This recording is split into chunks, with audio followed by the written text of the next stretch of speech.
সেরার সেরা আমের আচার যদি আপনি তৈরি করতে চাইছেন তাহলে এই ইনস্ট্যান্ট আমের আচার রেসিপিটা ট্রাই করে দেখতে পারেন। এই আচারের বিশেষত্ব হলো যে এটা অত্যন্ত কম সময়ে তৈরি হয়, আর যখন তৈরি হবে তখন থেকে কিন্তু আপনি খেতে পারবেন। নমস্কার বন্ধুরা, চ্যানেলে আপনাদের সকলকে স্বাগত। চলুন খুব ঝটপট দারুণ স্বাদের একটা আমের আচারের রেসিপি দেখে নেওয়া যাক। তার জন্য প্রথমেই আমরা বাজার থেকে আম কিনে নিয়ে এসে ধুয়ে নিয়ে খুব ভালো করে মুছে শুকিয়ে নেব। আমের গায়ে যেন কোনো রকম জল না থাকে, এটা আপনাকে খেয়াল রাখতে হবে। তারপরে আমরা আমের খোসাগুলোকে ভালো করে ছাড়িয়ে নেব। তো এখানে আমি আমের খোসাগুলোকে প্রথমে ছাড়িয়ে নিয়েছি। এবার এই আমগুলোকে আমি গ্রেট করে নেব। তা আপনার কাছে যদি গ্রেটার থাকে ভালো কথা, কিন্তু আপনার কাছে যদি গ্রেটার নেই তাহলে আপনি কিভাবে করবেন সেটাও আমি এক্ষুনি বলে দেব। তো যাই হোক, যাদের কাছে গ্রেটার আছে তারা গ্রেটার দিয়ে এইভাবে আমগুলোকে, কাঁচা আমগুলোকে গ্রেট করে নিন। যত ফাইন হবে এই আমের কুচিগুলো ততটাই কিন্তু এই আচারটা ভালো হবে। আপনার কাছে যদি গ্রেটার নেই তাহলে আপনি প্রথমে কাঁচা আমগুলোকে পাতলা পাতা করে স্লাইস করে নিন। তারপরে চাকু বা বটি দিয়ে এইভাবে যতটা পারেন ফাইন করে কুচি করে নিন। তো আমার সমস্ত আমগুলো এই কুচি করা হয়ে গেছে। এবার একটা ভাজা মশলা আমি তৈরি করব। তার জন্য 2 চামচ জিরে, 3 চামচ মৌরি, 2 চামচ কালো সর্ষে, হাফ চামচ মেথি এবং 1 চামচ কালো জিরে আমি এখানে নিয়ে নিয়েছি। এবার হালকা করে রোস্ট করব, খুব বেশি ভাজবো না তাহলে কালার খারাপ হয়ে যাবে। একটু সুগন্ধ এলেই আমরা ঠান্ডা করে মিহি পাউডার তৈরি করে নেব।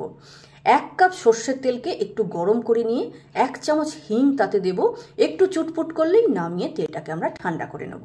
এদিকে 1 মুঠো কাঁচা লঙ্কা আমি ভালো করে ধুয়ে নিয়েছি। 1 মুঠো রসুনকেও খোসা ছাড়িয়ে ভালো করে ধুয়ে নিয়েছি। এবার এই সমস্ত উপকরণগুলোকে ভালো করে মুছে শুকিয়ে নেব। আচারের কোনো উপকরণে জল যাতে না থাকে সেটা কিন্তু খেয়াল রাখতে হবে। এবার লঙ্কাগুলোকে আমি একটু ভেঙে নিচ্ছি, তারপরে আমি চপারে দিয়ে ভালো করে কুচিয়ে নেব। যাদের কাছে চপার নেই তারা বটি দিয়ে বা ছুরি দিয়ে যতটা বেশি সম্ভব মিহি করে কুচি করে নেবেন। আমি এখানে চপার দিয়ে করলাম বলে দেখুন খুব ভালো মতো মিহি হয়ে গেছে। এবার একটা বড় পাত্র আমি নিলাম যাতে আমের আচারটা খুব ভালো করে মিক্স করতে পারি। তো সেই বড় পাত্রে আমি আমের কুচিগুলো নিয়ে নিয়েছি। ভাজা মশলাটা পুরোটাই দিয়ে দিলাম। কাঁচা লঙ্কা এবং রসুন কুচি পুরোটাই দিয়ে দিলাম। বিট নুন এবং সাদা নুন দুটো মিলিয়ে আমি 100 গ্রাম নুন নিয়েছি। 2 চামচ ভরে ভরে হলুদ দিলাম। 1 চামচ ঝাল লাল লঙ্কার গুঁড়ো আর 1 চামচ কাশ্মীরি লাল লঙ্কার গুঁড়ো এখানে আমি নিয়ে নিলাম। 1 কাপ সর্ষের তেল দিলাম আর হিঙের যে তেলটা গরম করেছিলাম সেটাকে ঠান্ডা করে এখানে দিয়ে দিলাম। এবার পালা মিক্সিং করার। খুব ভালো করে হাত দিয়ে হোক বা চামচ দিয়ে হোক, একটু বড় সাইজের চামচ দিয়ে হোক, খুব ভালো করে আমরা মিক্স করে নেব। এই আচারটার বিশেষত্ব এটাই যে যখন থেকে তৈরি হচ্ছে তখন থেকে আপনি খেতে পারবেন। আমি বলবো যে আপনার পরিবারের যে সদস্য আচার খেতে পছন্দ করেন না তাকে দিয়েই আপনি এই খাওয়াটা শুরু করুন, তাকেই প্রথম আপনি এই আচারটা টেস্ট করুন, তারপরেই দেখবেন মজা। একবার খেলে বারবার চেয়ে চেয়ে খাবেন বাড়ির প্রত্যেকটা সদস্য। যাই হোক, এই আচারটাকে যদি আপনি এমনি রাখতে চাইছেন তাহলে ফ্রিজে রেখে আপনি 7-8 দিন এমনিই খেতে পারবেন। আর যদি আপনি দীর্ঘদিন বা বছরের পর বছর রেখে খেতে চাইছেন তাহলে কাঁচের বোতলে ভরে আপনি তেল দিয়ে আচারটাকে ডুবিয়ে দেবেন।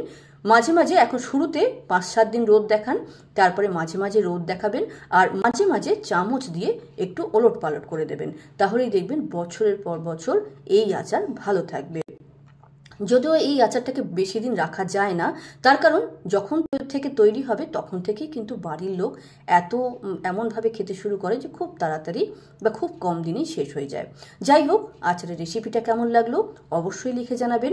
ভালো লাগলে লাইক শেয়ার করবেন আর এরকম ছোট ছোট আরও ভিডিও পেতে চ্যানেলটিকে সাবস্ক্রাইব করে বেল বোতামটা প্রেস করে নেবেন। আজ এতটাই, নমস্কার।